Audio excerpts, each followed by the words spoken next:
So, revelation number 2.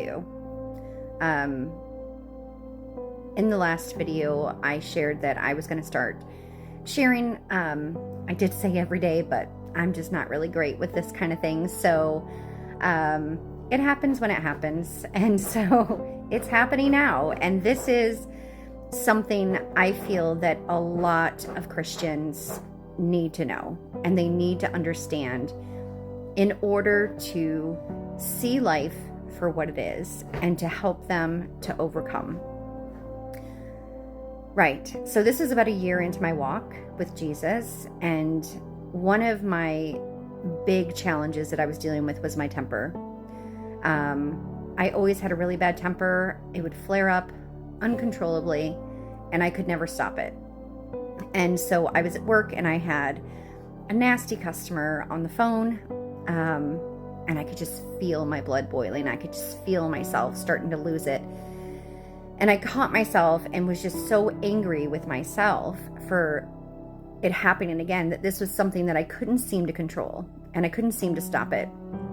And I knew I needed God's help, and I needed to overcome it. I just didn't know how. And so I got to the point to where I was so frustrated and so angry with myself that I was starting to cry. And so I'd run to the bathroom in my work, closed myself in a stall and cried, had a little cry, and just praying as well, just asking God for help and why I couldn't control this and why I couldn't overcome this. And so I composed myself and went back to my desk. And I mean, man, like the second I sat down in my seat, it's so hard to explain, because it was almost like this knowing, this revealing that just happened. And I don't even know if it was words that I heard, but I understood it as words. And I looked around my office and I just experienced the Holy Spirit almost like lifting the veil. And what he revealed to me was that I belong to him now. And that means that this life is a training ground. Every person, every situation, every experience is placed there specifically to help me to overcome some challenge, some flaw, some sin that I'm dealing with. And almost that, the revelation of that and having that knowledge allows you to actually go into these experiences with the understanding that this person or this situation has been placed there for a particular reason. And this should lead us to seek God and to ask, what is it that he's trying to reveal to us in this moment? It reminds me very much of how God talks about our walk and the challenges that we go through are almost like refining silver or gold. And so, you look at a gold ring and it looks absolutely beautiful. It looks flawless. It looks perfect, right? But if you were to take this same gold ring and you were to put it in a container of, I don't know, some sort of liquid that's 4,000 degrees, this melts the gold. It melts it down. And it's such a violent process that what actually begins to happen is that the impurities, the flaws within the gold, start to rise to the surface and can be removed. But that can't happen unless this violent, shaking, violent process happens first. And only then are the impurities revealed and brought to the surface. So this is a little bit about like what we have to go through. So when we go through challenging, difficult times, when we have to deal with really difficult people that test our patience, we might think we have it all together and it seems perfect because things are going perfectly. But man, put yourself or get in yourself into a situation that triggers you, that challenges you, what happens is all of those impurities in you, all of those hidden sins that you weren't aware of, suddenly rise to the surface, and you become aware of them. And this allows us to actually deal with them, to surrender them to God, to acknowledge them.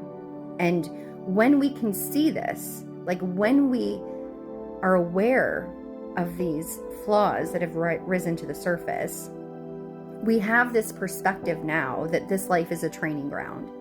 And so now what happens is we see it for what it is.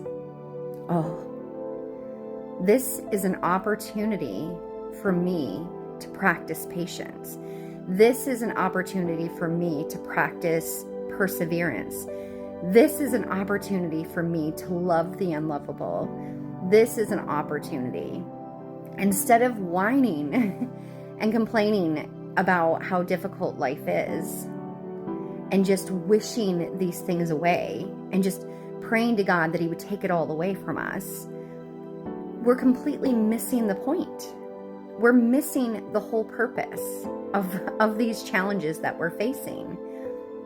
If we see them for what they are, we can rise above our circumstances. We're keeping our eyes on Jesus, and we are able to seek His guidance and to seek His strength so that we can overcome these challenges. And once we get to the other side and we've overcome, I mean, man, the joy that you experience on the other side of that, the joy, the satisfaction, the fulfillment that we experience just on the other side of those difficulties, rather than hiding in our homes or burying our heads in the sand, just praying that it would all go away, just asking God, why? Just take it away. No, face it. Keep your eyes on Jesus. Keep your eyes on Him, and allow the Holy Spirit to reveal what He's trying to do in you. And then work with Him to overcome these challenges. And I tell you, it is life-changing. Knowing this information completely changes how you view your life, how you view the circumstances in your life, and how you face them and deal with them. I really hope that this is something that will help you today and just moving forward. And just remember, this isn't just all random stuff that's going on in your life. If you're a Christian, you belong to God. And He has promised that He is going to refine us, that He is going to make us more like Jesus. And He's going to use the world, and He's going to use people in this world in different circumstances in order to get us there. Just remember that. And, instead of looking at these challenges and difficulties as something that you need to escape, instead look at them as opportunities to grow, to overcome, and to become a little bit more like Jesus. God bless.